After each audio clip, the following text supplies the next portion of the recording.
Եվ իրավապաշտպանները ևս հազանգում են այդ խնդրի մասին, որն առկա է,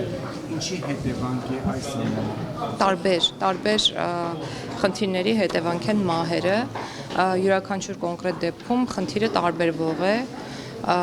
ունենք ինքնասպանության դեպքեր եւ ունենք ֆիզիոլոգիական մահեր, այսինքն կենսաբանական այնպիսի մահեր, որոնք արձանագրվում են, չգիտեմ, առողջության հետ կապված որոշակի խնդիրների հետևանքով։ Մենք մի քանի ուղղությամբ ենք աշխատում, նախ ինքնավնասում եւ ինքնասպանություն հնարավոր կատարող անձանց պարագայում փորձում ենք կանխել այդ դեպքերը, շատ շուտով կունենանք առանձին կահավորված խցեր, որոնցում կլինի փափուկ կահույք եւ ավելի քիչ հնարավորություն ֆատալ ելքով արարքներ կատարելու եւ նաեւ կունենանք տեսախցիկներ այդ խցերում, որոնք կհսկեն ինքնավնասման հակում ունեցող անձանց վարքը եւ ուզում եմ միանգամից շեշտել, որ այս նորամուծությունը հիմնված է միջազգային լավագույն փորձի վրա եւ մենք նույնիսկ հարցում ենք արել մեր գործընկեր եվրոպական պետություններին, թե ինչպես են իրենք պայքարում այս խնդրի դեմ եւ պատասխանն այն է, որ այլ լուծում քան տեսախցիկներն են չի կարող գոյություն ունենալ, որովհետեւ մենք չենք կարող խցում անձնական հսկողություն իրականացնել ֆիզիկական անձի մակարդակում օրը 24 ժամ, որպեսզի կարողանանք կանխել այդ վարքագիծը։ Առողջական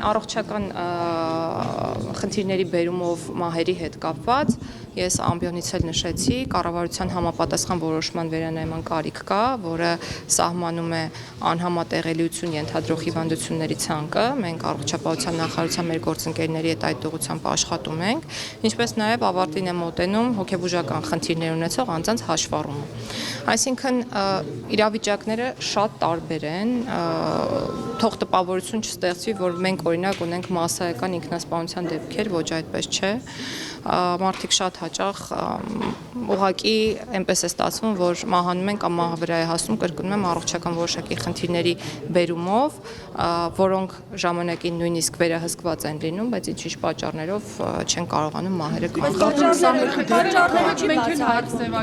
Պատճառները յուրաքանչյուր մահվան դեպքով հարուցում է քրեական գործ եւ ես ձեզ վստահեցնում եմ, որ պատճառները բացահայտվում են։ Երբեմն նաև արտարդության նախարարությունն է տարածում հաղորդագրությունը քրեակատարողական հիմնարկը ներողություն, որ օրինակ դատապարտյալի մոտ գնացած անձին փորձել են իրեր տալ, ոչ միայն, նաև արձանագրվել էր փափուկ կահույք տեղափոխելու դեպք։ Ես ուզում եմ հասկանամ, այդ վերահսկողությունը ինչպես է եւ նաև այստեղ այդ ձեր ասացա կոռուպցիոն ռիսկերը չկա, որ օրինակ նույն բանտապետերը կամ որևէ հիմնարկում այս պայդրությամբ մուտք չի լինում արտոնյալ որևէ արտոնություն ենթադրող գույք։ Այսինքն այդ իմաստով հստակ կարգավորում կա երբ է եղել։ Այսինքն մեկ տարի առաջ օրինակ եղավ հրապարակում բացառում եմ փափուկ կահույք տանել բացառում եմ նման որևէ դեպք, նույնիսկ ասեմ ավելին, այն բոլոր հիմնարկներում, որտեղ կային խցեր, որոնք ունեին գույք, որը արտոնությունների ենթադրում, դրանք մաքրվել եւ հանվել են, կարող եք ինքներդ գալ եւ տեսնել։ Տիկին Գայլան, իսկ այն ունևոր բանտարկվածներն էլ չեն փորձում իրենց համար կոմֆորտ պայմաններ կան թույլատրելի իրեր, որոնք կարելի է տանել քրեակատարական հիմնարկներ եւ կան անթույլատրելի այնպես ինչպես բոլորինը եւ ես ձեզ կրկնում եմ, սա առանց բացառության է եւ մեր մոտեցումն այն է, որ